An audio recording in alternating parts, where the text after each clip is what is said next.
ನಮಸ್ಕಾರ. ವಿಕೆ ಡಿಜಿಟಲ್ ನ್ಯೂಸ್ಗೆ ಸ್ವಾಗತ. ಎಲ್ಲ ವೀಕ್ಷಕರಿಗೆ ನಮಸ್ಕಾರ. ವಿಕೆ ಡಿಜಿಟಲ್ ನ್ಯೂಸ್ಗೆ ಸ್ವಾಗತ. ನಾನು ಸಂಧ್ಯಾ.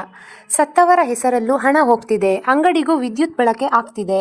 ಕಸದ ಟೆಂಡರ್ನಲ್ಲಿ ಗೋಲ್ಮಾಲ್ ಆರೋಪಕ್ಕೆ ಡಿಕೆಶಿ ತಿರುಗೇಟು.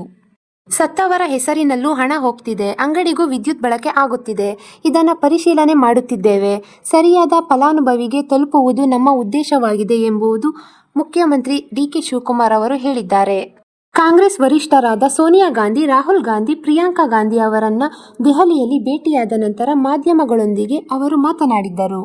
ಗೃಹಲಕ್ಷ್ಮಿ ಯೋಜನೆ ಕಡಿತ ವಿಚಾರಕ್ಕೆ ಪ್ರತಿಕ್ರಿಯಿಸಿ, ಸತ್ತವರ ಹೆಸರಿನಲ್ಲಿ ಹಣ ಹೋಗ್ತಿದೆ, ಫೋನ್ ನಂಬರ್ ಬದಲಾಗಿ ಯಾರಿಗೋ ಹಣ ತಲುಪುತ್ತಿದೆ, ಅದನ್ನ ಪರಿಶೀಲನೆ ಮಾಡುತ್ತಿದ್ದೇವೆ.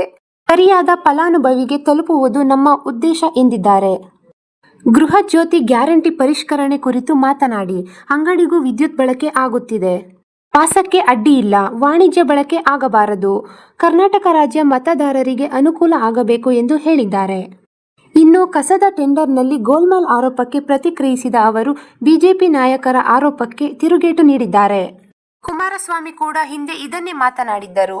ಕಸದ ದೊಡ್ಡ ಲಾಬಿ ಇದೆ, ಅವರ ಕಾಲದಲ್ಲಿ ಟೆಂಡರ್ ಮಾಡಲಿಲ್ಲ, ಕಸದಿಂದ ಪವರ್ ಮಾಡಲು ಟೆಂಡರ್ ಮಾಡಿದ್ದೆವು, ಯಾರೂ ಬರಲಿಲ್ಲ, ಅವರ ಸರ್ಕಾರ ಇದ್ದಾಗ ಯಾಕೆ ಮಾಡಲಿಲ್ಲ, ಬೇರೆ ಬೇರೆ ರಾಜ್ಯಗಳಲ್ಲಿ ನೋಡಿ ಈ ತೀರ್ಮಾನ ಮಾಡಿದೆ, ಅವರು 6,000 ಕೋಟಿ ರು ಹೂಡಿಕೆ ಮಾಡುತ್ತಿದ್ದಾರೆ ಎಂದು ಸಮರ್ಥಿಸಿಕೊಂಡಿದ್ದಾರೆ. ದೊಡ್ಡಬಳ್ಳಾಪುರದಲ್ಲಿ ಜಾಗ ನೋಡಿದ್ದೇನೆ.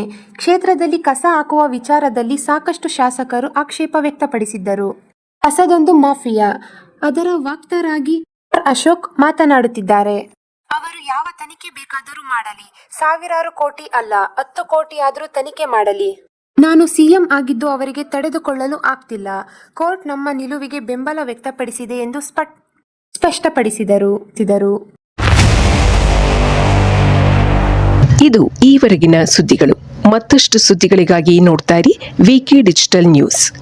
ವೀಕ್ಷಕರೇ, ವಿಕೆ ಡಿಜಿಟಲ್ ನ್ಯೂಸ್ ಯೂಟ್ಯೂಬ್ ಚಾನೆಲ್ ಅನ್ನು ಲೈಕ್ ಮಾಡಿ, ಸಬ್ಸ್ಕ್ರೈಬ್ ಮಾಡಿ ಮತ್ತು ಹೆಚ್ಚಿನ ಜನರಿಗೆ ಶೇರ್ ಮಾಡಿ.